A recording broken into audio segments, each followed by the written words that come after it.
भगवद गीता अध्याय 2 गीता का सार श्लोक 20।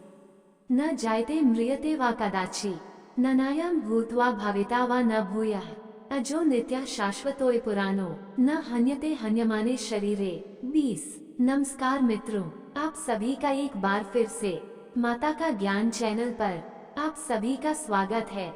शब्दार्थ: न कभी नहीं, जायते जन्मता है, म्रियते मरता है, व या कदाचित कभी भी, भूत वर्तमान या भविष्य न कभी नहीं, अयम ये, भूतवा होकर, भविता होने वाला, व अथवा न नहीं, भूय अथवा पुनः होने वाला है, अज अजन्मा, नित्य नित्य, शाश्वत स्थायी, अयम ये पुराण सबसे प्राचीन, न नहीं, हन्यते मारा जाता है, हन्यमाने मारा जाकर, शरीरे शरीर में।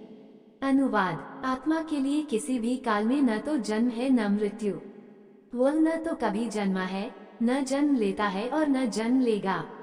वह अजन्मा, नित्य, शाश्वत तथा पुरातन है। शरीर के मारे जाने पर वह मारा नहीं जाता।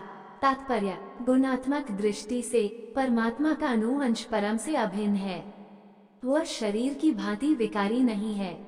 कभी कभी आत्मा को स्थायी या कूटस्थ कहा जाता है। शरीर में 6 प्रकार के रूपांतर होते हैं। वह माता के गर्भ से जन्म लेता है, कुछ काल तक रहता है, बढ़ता है, कुछ परिणाम उत्पन्न करता है, धीरे धीरे क्षीण होता है और अंत में समाप्त हो जाता है। किंतु आत्मा में ऐसे परिवर्तन नहीं होते। आत्मा अजन्मा है, किंतु चूंकि वह भौतिक शरीर धारण करता है, अतः शरीर जन्म लेता है। आत्मा न तो जन्म लेता है, न मरता है। जिसका जन्म होता है उसकी मृत्यु भी होती है। और चूंकि आत्मा जन्म नहीं लेता, अतः उसका न तो भूत है, न वर्तमान या भविष्य। वह नित्य, शाश्वत तथा सनातन है, अर्थात उसके जन्म लेने का कोई इतिहास नहीं है। हम शरीर के प्रभाव में आकर आत्मा के जन्म, मरण आदि का इतिहास खोजते हैं। आत्मा शरीर की तरह कभी भी वृद्ध नहीं होता, अतः तथाकथित वृद्ध पुरुष भी अपने में बाल्यकाल या युवावस्था जैसी अनुभूति पाता है। शरीर के परिवर्तनों का आत्मा पर कोई प्रभाव नहीं पड़ता।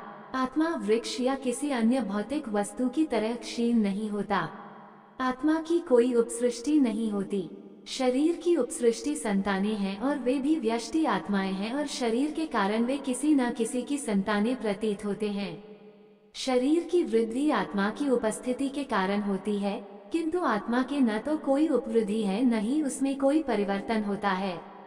अतः आत्मा शरीर के 6 प्रकार के परिवर्तन से मुक्त है।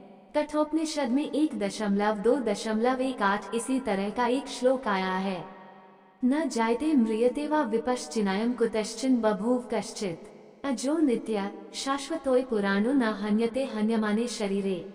इस श्लोक का अर्थ तथा तात्पर्य भगवद गीता के श्लोक जैसा ही है, किंतु इस श्लोक में एक विशिष्ट शब्द विपश्चित का प्रयोग हुआ है, जिसका अर्थ है विद्वान या ज्ञान में।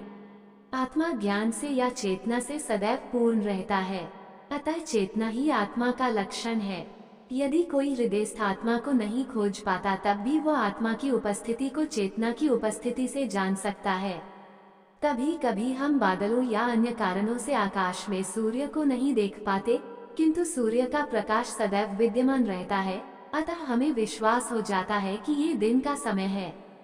प्रातः काल ज्यों ही आकाश में थोड़ा सा सूर्य प्रकाश दिखता है तो हम समझ जाते हैं कि सूर्य आकाश में है।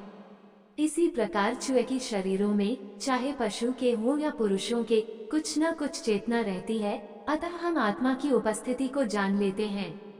किंतु जीव की यह चेतना परमेश्वर की चेतना से भिन्न है, क्योंकि परम चेतना तो सर्वज्ञ है, भूत वर्तमान तथा भविष्य के ज्ञान से पूर्ण। व्यष्टि जीव की चेतना विस्मरणशील है। जब वह अपने वास्तविक स्वरूप को भूल जाता है, तो उसे कृष्ण के उपदेशों से शिक्षा तथा प्रकाश और बोध प्राप्त होता है। किंतु कृष्ण विस्मरणशील जीव नहीं है।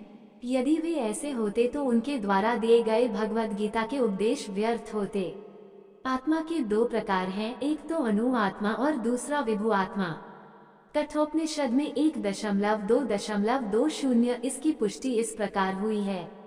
अनोरण्यान महतो मह्यानात्मास्या जंतुर्निहितो गुहायाम तमक्रतु पश्यति वित्सो को धातु प्रसादान महिमान्मात्मन परमात्मा तथा अनु आत्मा दोनों शरीर रूपी उसी वृक्ष में जीव के हृदय में विद्यमान है और इनमें से जो समस्त इच्छाओं तथा शोकों से मुक्त हो चुका है वही भगवत कृपा से आत्मा की महिमा को समझ सकता है।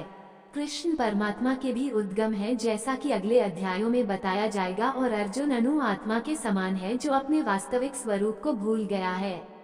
अतः उसे कृष्ण द्वारा या उनके प्रामाणिक प्रतिनिधि गुरु द्वारा प्रबुद्ध किए जाने की आवश्यकता है। भगवद गीता अध्याय 2 गीता का सार श्लोक 21 वेदा विनाशन नित्यम यन्मज्मव्ययम् तत् स पुरुषः पार्थ कम हतयति हन्ति कम। 21 शब्दार्थ वेद जानता है अविनाशिनम अविनाशी को, नित्यम शाश्वत, यह जो, इनम इस आत्मा अजम अजन्मा, अव्ययम निर्विकार, कथम कैसे, स वह पुरुष पुरुष पार्थ हे पार्थ अर्जुन कम किसको, घातयति मरवाता है, हंति मारता है, कम किसको।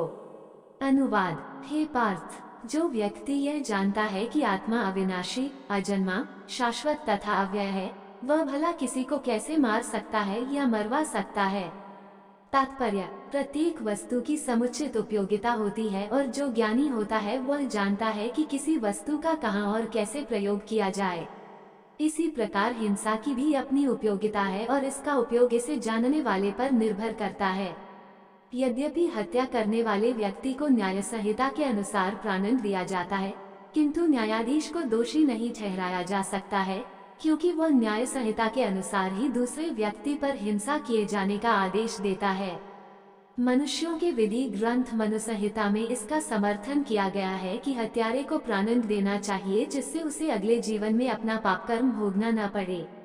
अतः राजा द्वारा हत्यारे को फांसी का दंड एक प्रकार से लाभप्रद है। इसी प्रकार जब कृष्ण युद्ध करने का आदेश देते हैं तो ये समझना चाहिए कि यह हिंसा परम न्याय के लिए है, और इस तरह अर्जुन को इस आदेश का पालन ये समझकर करना चाहिए कि कृष्ण के लिए किया गया युद्ध हिंसा नहीं है, क्योंकि मनुष्य या दूसरे शब्दों में आत्मा को मारा नहीं जा सकता। अतः न्याय के हेतु तथाकथित हिंसा की अनुमति है। शल्य क्रिया का प्रयोजन रोगी को मारना नहीं अपितु उसको स्वस्थ बनाना है। अतः कृष्ण के आदेश पर अर्जुन द्वारा किया जाने वाला युद्ध पूरे ज्ञान के साथ हो रहा है, उससे पापफल की संभावना नहीं है। दोस्तों ऐसे ही और कहानी सुनना या देखना चाहते हैं तो डिस्क्रिप्शन में लिंक मिल जाएगा, आप वहां जाकर देख सकते हैं। और आपसे निवेदन है कि यह वीडियो आपको अच्छा लगा हो तो लाइक शेयर सब्सक्राइब जरूर करें। धन्यवाद।